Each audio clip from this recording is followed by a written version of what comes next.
अच्छा, अब आप उनको वापस भेज रहे हैं और फिर आपकी मैंने एक स्टोरी देखी कि और वो बड़ी यानी बड़ा सरप्राइज़ था हम सब के लिए।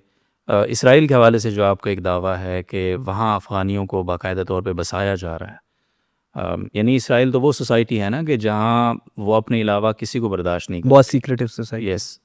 तो ये कैसे पॉसिबल है और इसके इसके हवाले से क्या सोर्स है आपके पास कि बाकायदा आपके बकौल इसराइल में एक ऐसी बस्ती है जिसमें सिर्फ अफ़गानी रह सकते हैं?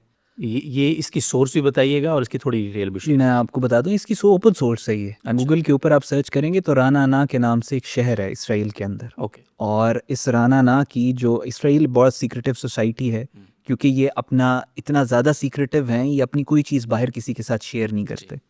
शेयर इस वजह से नहीं करते क्योंकि इनके अंदर बहुत शदीद डिवाइड्स हैं। कोई हुँ, तकरीबन 8 तरह के ज्यूज़ हैं, आशिक नाज़ी हो गए, मिज़राई हो गए, और ये आपस में देयर आर डैगर्स ड्रॉन। एक दूसरे के साथ शादी नहीं करते, एक दूसरे के स्कूलों में नहीं जाते, एक दूसरे के कल्चर शेयर नहीं करते, और डिफरेंट जगहों के ऊपर ये रहते हैं। आर्टिफिशियली एक मुल्क क्रिएट हुआ।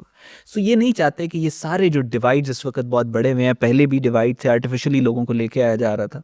सो ये नहीं चाहते थे कि ये दुनिया के सामने है, तो इस वजह से इन्होंने अपने आप को बहुत सीक्रेट रखा हुआ है। लेकिन माज़रत मैं थोड़ा-सा आपसे क्रॉस वो करूँगा जी, जी। कि काफ़ी सारे अरब्स भी तो हैं जो अभी भी इसराइल में मौजूद हैं शुरू से। उनके बाकायदा इलाके हैं, मुस्लिम्स हैं वो। देखें, अरब्स जो हैं ये तो उनका इलाका है ना, ओके। ये तो उनकी जगह के ऊपर कब्जा किया गया, उनका होना इज़ नेचुरल। हुँ, लेकिन इतनी दूर से अफ़गान पॉपुलेशन को आपने अंदर लेके आना, अरब पॉपुलेशन को कभी भी इन्होंने इस तरीके से नहीं रखा होगा कि उनका एक अलग जगह मुख्तस है और उनको फैसिलिटीज़ दी जा रही हैं और लैंग्वेज एक्सेस दिया जा रहा है और सारा कुछ। राना ना की जो लैंग्वेज है वो दरी है, राना ना की जो कुजीन है वो अफ़गानी है, और वहाँ पे अफ़गान्स को ला के सेटल किया जा रहा है, और अभी तक अफ़गान्स वहाँ पे सेटल हो रहे हैं। ये कब से शुरू हुआ सिलसिला? ये सिंस इट्स वेरी इंसेप्शन 1948-49 से, ओके। वहां से, तब लार्जर से गेम है एक। लार्जर गेम है वहां से। देखें, उसके बाद अभी रिसेंटली आपने देखा कि एक नया नैरेटिव इसराइल ने क्रिएट किया कि ये तो हमारा लॉस्ट ट्राइब है। अफगान्स के बारे में उन्होंने कहा कि ये यहूदियत का एक लॉस्ट ट्राइब है, बिछड़े हुए भाई। बिछड़े हुए हमारे भाई हैं। एक हमारा, एक वो जो भाई थे हमारे, उनमें से एक जो है वो बिछड़ गया था, तो उन्होंने जाके अफगानिस्तान को आबाद किया और ये सारा कुछ। और फिर उसके देखें आप, प्रॉब्लम ये नहीं होती, सिर्फ एक वजह नहीं है ना, यस। सिर्फ राना ना नहीं है। आप उनको लिवरेज दे भी दें कि चलो ये कॉन्स्पिरेसी थेरी है कि यहाँ पे अफगानियों को लाके आबाद किया गया। पहले शुरू शुरू में इन्होंने लेके आए कि ये यहूदी, अफगानिस्तान के अंदर यहूदियों की पॉपुलेशन बहुत ज़्यादा थी, अच्छा। तो वो जब शिफ्ट होना शुरू हुए तो आहिस्ता आहिस्ता वो गए, अब वहाँ पे सारे ही जाते हैं। शुरू यहाँ से हुआ था। Okay.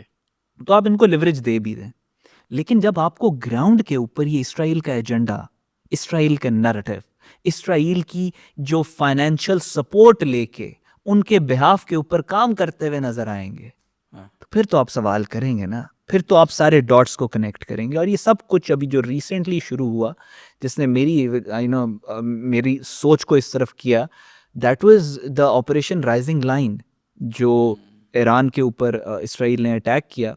And immediately with in the 48 hours Iranian authorities ने जिन लोगों को सबसे पहले, क्योंकि हम ऑब्जर्व कर रहे थे from the Indian point of view, हम देख रहे थे कि वो जो ड्रोन्स बने हैं जिस फैक्ट्री के अंदर, या जिन्होंने उनकी लोकेशंस लीक की हैं, वो इंडियन उसके अंदर काम कर रहे थे और ये सारा कुछ।